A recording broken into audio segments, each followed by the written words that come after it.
Shalom saudara-saudara yang dikasih dalam nama Tuhan Yesus Kristus. Puji Tuhan, kita masih dapat melakukan aktivitas kita pada hari ini sehingga kita dapat menyelesaikan pekerjaan yang diberikan oleh Tuhan. Dan pada kesempatan kali ini kita masih dapat bertemu kembali walaupun tidak secara langsung. Dan pada kesempatan kali ini saya akan memberitakan sebagian dari firman Tuhan yang tertulis pada kitab Ibrani pasal 5 ayat 5 sampai 10. Demikian tertulis firman Tuhan. Demikian pula Kristus tidak memuliakan dirinya sendiri dengan menjadi imam besar, tetapi dimuliakan oleh Dia yang berfirman kepadanya, "Anakku, engkau telah kuperanakan pada hari ini, sebagaimana firman-Nya dalam suatu nas lain, engkau adalah imam untuk selama-lamanya, menurut peraturan Melkisedek." Dalam hidupnya sebagai manusia, ia telah mempersembahkan doa dan permohonan dengan ratap tangis dan keluhan kepada Dia yang sanggup menyelamatkannya dari maut, dan karena kesalehannya ia telah didengarkan. Dan sekalipun ia adalah anak, ia telah belajar menjadi taat dari apa yang telah dideritanya. Dan sesudah ia mencapai kesempurnaannya, ia menjadi pokok keselamatan yang abadi bagi semua orang yang taat kepadanya. Dan ia dipanggil menjadi imam besar oleh Allah menurut peraturan Melkisedek. Nama Melkisedek merupakan nama yang tidak lagi asing bagi seluruh umat percaya, karena nama ini merupakan nama dari seorang pribadi yang muncul sekejap dalam sejarah Alkitab dan menghilang sekejap tanpa jejak. Sosok Melkisedek kita ketahui pada saat ia menjumpai Abraham setelah ia mengalahkan raja-raja dari timur. Nah, dia adalah seorang raja yang dikenal sebagai Raja Salem, sekaligus imam Allah yang maha tinggi, yang pada saat itu menjumpai Abraham dengan membawa roti dan anggur sekaligus memberkati Abraham. Dalam kitab Ibrani 6 ayat 7 dijelaskan bahwa Melkisedek merupakan sosok yang tidak berbapak, tidak beribu, tidak bersilsilah, dan harinya tidak berawal, hidupnya tidak berkesudahan. Dan karena ia ditetapkan sama seperti anak Allah, ia juga ditetapkan menjadi imam sampai selama-lamanya. Melkisedek merupakan lambang dari Kristus yang akan datang, yang akan membawa berkat ilahi kepada seluruh umat percaya. Melkisedek merupakan pendahulu Kristus yang akan menjadi imam sampai selama-lamanya. Sehingga Yesus akan ditinggikan bukan karena ia memuliakan dirinya sendiri, tetapi karena ia telah ditetapkan oleh Allah, sama seperti Melkisedek yang diutus oleh Allah sebagai Raja Damai Sejahtera dan jadi imam besar sampai selama-lamanya. Demikian juga Yesus Kristus akan menjadi Raja Damai Sejahtera dan imam maha tinggi sampai selama-lamanya. Berbeda dengan imam-imam lainnya, Yesus telah memberikan tanda-tanda keimamannya melalui Melkisedek.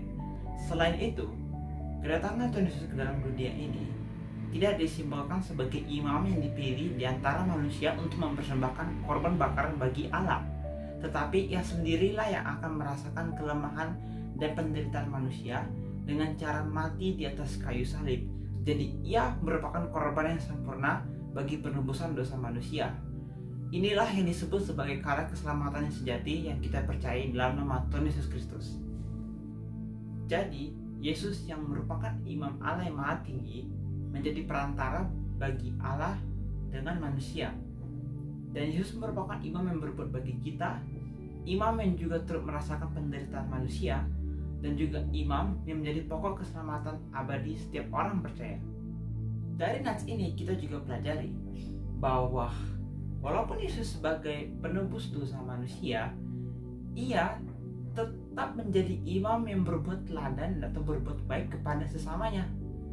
Seperti contoh, ia juga memberikan teladan walaupun ia merupakan anak Allah yang memiliki kuasa untuk menanggal segala kuasa gelap, namun ia tidak memakai kekuasaannya itu untuk meringankan bebannya. Justru ia tetap setia kepada apa yang Bapaknya telah perintahkan kepadanya.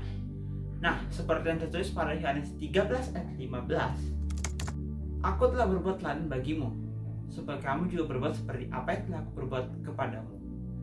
Nah, jika kita ingin hidup bersama-sama dengan Allah, seharusnya kita memiliki sifat dan sikap surgawi seperti yang Yesus terapkan di kehidupan dalam dunia ini. Nah, dalam konteks ini, Yesus mengajarkan bagaimana ia menghadapi suatu penderitaan. Dari konteks yang tertulis dalam kitab ini, kita dapat mempelajari 3 teladan dari Tuhan Yesus Kristus.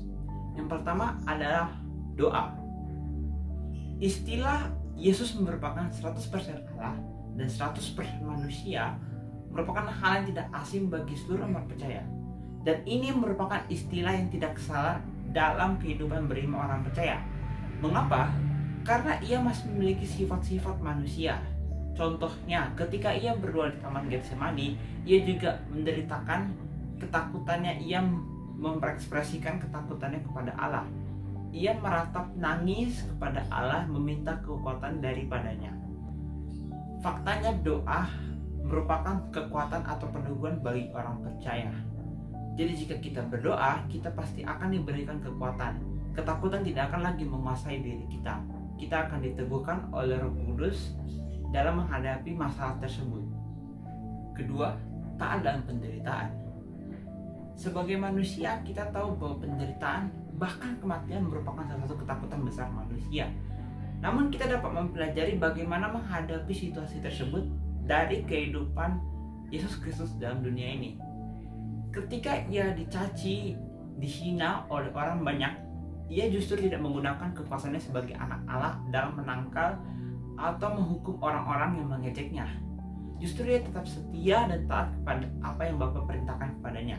Ini merupakan bentuk ketaatan dari seorang Raja Damai Sejahtera, Imam besar yang maha tinggi.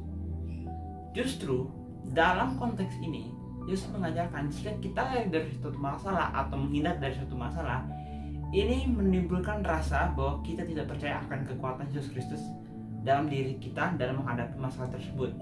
Jadi sebaiknya jika kita menghadapi masalah, kuatkanlah iman dan berdoalah memohon kekuatan daripadanya. Ketiga, menerima segala sesuatu dengan iman.